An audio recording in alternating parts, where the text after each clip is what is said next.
오소수 성령님 새로나게 하소서. 사랑하는 홍북성당 교용자매 여러분, 안녕하십니까? 양동역 가브리엘 신부입니다. 한 주간 어떻게 지내셨는지요? 이번 주 교구 주보에 제 강론이 올라갔었습니다. 그 강론 원고를 써서 보낸 때가 미사 중단 조치가 시작된 첫날이었는데요. 그때는 원고를 보내면서 사순 4주일이면 함께 미사를 하고 있지 않을까 싶었는데 안타깝게도 다시 강론을 녹음하게 되었네요. 내포에도 확진자가 발생하였습니다. 부디 그분이 조속히 회복하시고 더 이상의 확산 없이 모두들 정말 건강하게 잘 이 시기를 이겨내실 수 있으면 좋겠습니다. 여러분 혹시 이불킥이라고 들어보셨나요? 이 몸둘 바를 모르게 부끄러운 일을 했을 때 쓰는 표현이라고 합니다. 저도 간혹 그럴 때가 있습니다. 잘못됐던 기억들이 머릿속에 불쑥불쑥 떠올라서 아주 숨막히게 부끄러울 때가 있죠. 그런데 그런 기억들이 그렇게 불쑥불쑥 떠오르는 것보다 더욱더 저를 괴롭히는 것은 아직도 제가 그런 실수를 불쑥불쑥 반복할 때가 많다는 것입니다. 나약함을 고친다는 게 참 쉽지 않은 것 같습니다. 고치려고 해봐도 잘 안 되는 경우가 많고 또 혹여 어느 정도 고쳤다 싶으면 슬그머니 삶의 한켠에 그 나약함이 다시 자리 잡고 있음을 발견할 때가 많습니다. 그렇다면 왜 하느님께서는 그토록 감추고 싶은 우리들의 나약함을 창조하실 때부터 우리 안에 남겨두신 걸까요? 이 질문에 대한 답이 오늘 복음과 독서를 통해 아주 명확하게 드러나고 있습니다. 오늘 사순 4주일의 복음은 요한복음 9장 1절에서 41절까지의 말씀입니다. 이 9장 1절에서 41절은 요한복음 안에서뿐만 아니라 복음서 전체 안에서도 굉장히 아름답고 중요하고 또 감동적인 부분입니다. 혹시 오늘 복음을 읽어보지 않으신 분들이 계신다면 다소 길더라도 꼭 한번 천천히 읽어보시기를 추천드리겠습니다. 이 복음에서는 점점 더 볼 수 있게 되는 사람과 점점 더 볼 수 없게 되는 사람들의 모습이 마치 흙과 백처럼 맞물리면서 하나의 큰 그림을 그려내고 있습니다. 그 그림은 바로 한 사람의 성장하는 신앙이라고 할 수 있죠. 태어나면서부터 볼 수 없던 그 사람은 예수님을 만나 눈을 뜨게 되고 그 이후 점점 더 빛을 향해 나아가게 되지만 이미 볼 수 있던 바리사이들은 빛이신 예수님을 만났음에도 불구하고 오히려 그분을 거부하게 되면서 점점 더 짙은 어둠 속으로 들어가게 됩니다. 이렇게 바리사이들이 선택한 그 미움과 폭력의 어둠이 짙어지면 짙어질수록 빛이신 예수님을 선택한 그 사람의 믿음은 더욱더 선명하게 드러나는 것이 바로 오늘의 복음입니다. 우선 복음 내용을 조금 살펴보도록 하겠습니다. 예수님께서 제자들과 길을 걸어가시는데 그 근처에 눈이 먼 사람이 한 명 있었습니다. 그 사람은 태어나면서부터 눈이 먼 사람이었죠. 안타깝게도 그 당시 사람들은 누군가가 겪는 아픔과 고통은 그 사람 스스로의 죄 때문에 주어진 결과라고들 생각했었습니다. 그러다 보니 제자들은 이제 궁금해진 겁니다. 예수님, 저 사람은 후천적으로 눈이 안 보이게 된 것이 아니라 선천적으로, 그러니까 태어나면서부터 눈이 안 보였는데 그럼 이건 그 사람의 죄 때문입니까? 아니면 그의 부모가 지은 죄 때문입니까? 굉장히 좀 안타까운 질문이죠. 듣는 사람들의 마음은 별로 고려하지 않은 것 같습니다.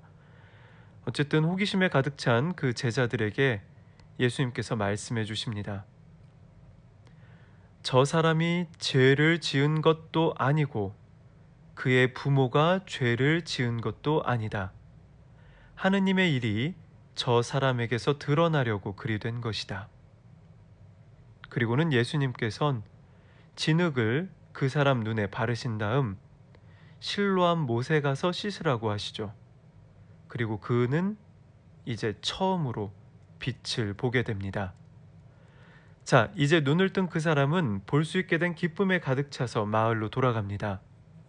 그리고 마을 사람들은 모두 다 그를 보며 굉장히 놀랍니다. 맨날 앉아서 구걸하던 그 눈먼 사람이 눈을 뜬 거냐? 아니다. 그냥 닮은 사람일 뿐이다. 어떻게 눈이 먼 사람이 눈을 뜨냐? 그렇게 사람들이 웅성거리기 시작하자 그 눈을 뜨게 된 이가 내가 바로 그 사람입니다. 라면서 자신이 체험한 일을 있는 그대로 이야기해 줍니다. 그러자 놀란 사람들은 눈을 뜬 그 사람을 당시 지도층인 바리사이들에게 데리고 갑니다. 바리사이들은 그 사람이 눈을 뜨게 된 과정을 전해 듣고서는 또다시 서로들 간의 의견이 갈라지게 되죠. 그 사람이 눈을 뜬 그날은 안식일, 곧 율법상으로 아무것도 하면 안 되는 날인데 그날 치유라는 중대한 일을 했다니 예수님은 율법을 어긴 죄인이다. 그러니까 하느님의 사람일 수가 없다라는 의견이 있었고요. 또 하나는 죄인은 그런 놀라운 일을 행할 수 없다라며 서로의 의견이 설왕설래하게 됩니다. 그러다 눈을 뜨게 된 그 사람에게 물어보게 됩니다. 당신이 만났으니까 당신이 볼 때 그 예수라는 이는 누구요? 그러자 그 눈을 뜬 사람이 말합니다. 그분은 예언자이십니다. 그런데 바리사이들은 기본적으로 그 말을 믿고 싶지가 않았던 겁니다. 불안했던 거죠. 분명히 보이는 사건은, 그리고 들리는 이야기는 하느님의 놀라운 힘이 드러나고 있는 건데 그것을 받아들이기에는 예수님이라는 사람을 통해 왠지 자신들의 기득권과 힘이 사라질 것 같은 두려움에 휩싸였던 겁니다. 그래서 그 사건을 받아들이지 않고 의구심에 가득 차서 오히려 눈을 뜨게 된 그 사람의 부모에게까지 가서 물어보게 됩니다. 그런데 그의 부모님은 자신들은 아무것도 모른다고, 다 큰 아들이니까 아들에게 물어보라고 말을 돌립니다. 아들이 눈을 떴으니까 너무너무 행복할 것 같은데 오히려 뭔가 피하는 느낌입니다. 그 이유가 복음에 나와 있죠. 사실 그 유다인들은 만약에 눈을 뜬 그 사람의 부모까지도 예수님을 메시아라고 말한다면 그 가족들을 싹 다 쫓아내버리기로 합의했기 때문이라고 합니다. 다시 말해 바리사이들과 유다인들은 우르르 무리를 지어다니며 상당히 공격적이고 신경질적으로 반응하기 시작했다는 것입니다. 그 분위기는 점점 더 험해져서 다시 눈을 뜬 그 사람을 불러내서 이번에는 아주 매섭게 말합니다. 당신의 눈을 뜨게 한 그 사람은 죄인이요. 그런데 어떻게 당신은 눈을 뜬 것이요? 그러자 그 눈을 뜬 사람이 다시 말합니다. 저는 그분이 죄인인지 아닌지 모릅니다. 다만 그분이 제 눈을 뜨게 해주셨다는 것은 압니다. 그리고 그분이 제 눈을 어떻게 뜨게 해주셨는지는 이미 제가 설명해 줬는데 왜 자꾸 물어봅니까? 눈을 뜨게 해주셨다니 이렇게 놀라운 일은 하느님에게서 오신 분이라는 것을 보여주는 것이 아닙니까? 여러분은 그걸 모르시겠습니까? 그러자 바리사이들과 유다인들은 정말 난리가 납니다. 당신은 완전히 죄 중에 태어난 주제에 우리를 가르치려고 하는 겁니까? 이러면서 막 욕설을 퍼붓고 모욕을 하더니 결국에는 그를 내쫓아 버립니다. 예수님을 만난 그 사람은 타협이 없었습니다. 마치 새 천조각을 헌옷에 대고 깁지 않는다고 하신 마르코복음 2장 21절의 말씀처럼 마음속에 빛이신 예수님을 품고 있으니 세상의 어둠과 타협이 되질 않았던 거죠. 그렇게 군중에게서 아무것도 없이 쫓겨나고 버림받게 된 그 사람은 그 버림받은 곳에서 예수님을 만나게 됩니다. 그토록 찾아 헤맸던 예수님께서 이제 물어보시죠. 너는 사람의 아들을 믿느냐? 그러자 그 사람이 고백합니다. 주님, 저는 믿습니다. 이 복음은 이 눈을 뜬 이의 주님 저는 믿습니다라는 신앙 고백에서 최고조에 다다르죠. 정말 굉장히 힘이 있는 복음입니다. 자, 그런데 여기서 한 가지 주목해야 할 점이 있습니다. 그것은 바로 눈을 뜬 그 사람이 예수님을 처음으로 만난 자리가 바로 그의 보이지 않는 눈, 즉 그의 나약함이었다는 것입니다. 하느님께서 사람을 창조해 주셨으니 사람의 나약함과 부족함은 그 자체로 죄가 되지 않습니다. 예수님께서도 그가 볼 수 없던 이유를 죄 때문이 아니라 하느님의 일이 저 사람에게서 드러나려고 그리 된 것이라 말씀해 주시죠. 오히려 진짜 문제는 나약함 그 자체가 아니라 나약함을 예수님이 아닌 다른 잘못된 방법으로 채우려고 할 때 생겨나는 것입니다. 눈을 뜬 그 사람은 보이지 않는 눈, 다시 말해 그의 나약함을 예수님께 온전히 드러내면서 주님을 만나기 시작합니다. 하지만 바리사이들은 자신들의 부족한 능력 혹은 질투, 불안함이라는 인간적인 나약함을 빛이신 예수님으로 채우는 것이 아니라 미움과 폭력, 그리고 합리화하는 정당성이라는 또 다른 잘못된 무엇으로 채워가면서 점점 더 깊은 어둠 속에 빠져들게 되죠. 이제 우리가 나약함을 갖게 된 이유가 명확하게 드러난 것입니다. 내 나약함, 아픔 혹은 약점들은 내가 어쩔 수 없는 부분입니다. 고치려고 해도 내 마음대로 안 되니까 내 약점이 된 거죠. 내가 아무리 노력을 해도 어찌해 볼 수 없는 부분이 바로 나의 나약함입니다.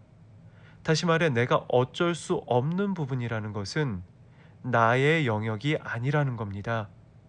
그것은 바로 내 자리가 아니라 주님의 자리라는 것입니다.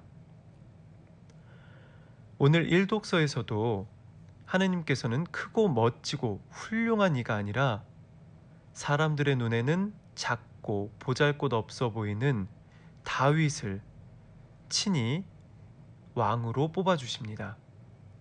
인간의 능력이 아니라 하느님의 힘으로 채워주시고 일으켜주실 것이니 인간적인 나약함은 하느님과 함께할 때 아무것도 아님이 드러나고 있는 것이죠. 그러니 나의 나약함이 드러날까 두려워할 필요도 없고 또 남들의 나약함 앞에서 우월감을 느낄 필요도 없습니다. 그리고 그 나약함을 거짓이나 합리화나 비난이나 공격으로 채울 필요도 전혀 없습니다. 그저 있는 그대로 나를 창조하신 주님을 믿으면서 나의 모습 그대로 빛의 자녀답게 살아가고자 성실히 노력한다면 우리도 주님을 배우는 큰 기쁨으로 가득 차게 될 것입니다.